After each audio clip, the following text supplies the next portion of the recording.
স্বাধীনতার স্থপতি প্রেসিডেন্ট মরহুম শেখ মুজিবুর রহমান, স্বাধীনতার স্থপতি বঙ্গবন্ধু শেখ মুজিবুর রহমান, বাংলাদেশের স্থপতি মরহুম শেখ মুজিবুর রহমান। শেখ মুজিবের ছবি নামানোটা উচিত হয়।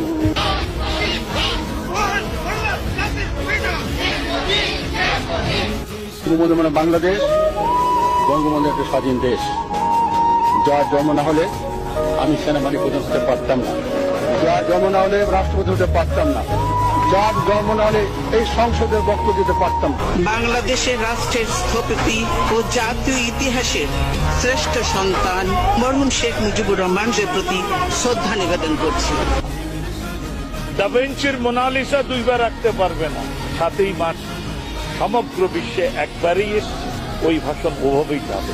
ওই ভাষণ কি বঙ্গবন্ধু শেখ মুজিবুর রহমান বাংলাদেশের সমস্ত আপামর জনতার সম্পদ। স্বাধীনতার স্থপতি বঙ্গবন্ধু শেখ মুজিবুর রহমান 7ই মার্চের ভাষণ দিয়েছিলেন রেসকোর্সের ময়দানে। ওই ভাষণ আজও কুয়ার ভিতরে নিতে চান খালি। আওয়ামী লীগের নেতা কিসের আওয়ামী লীগের নেতা? বঙ্গবন্ধু এ জাতির 18 কোটি মুসলমান, হিন্দু, বৌদ্ধ, খ্রিস্টান সকলের নেতা।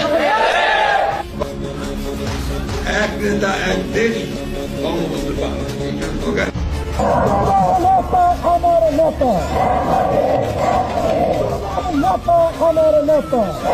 আওয়ামী লীগ দেশের স্বাধীনতা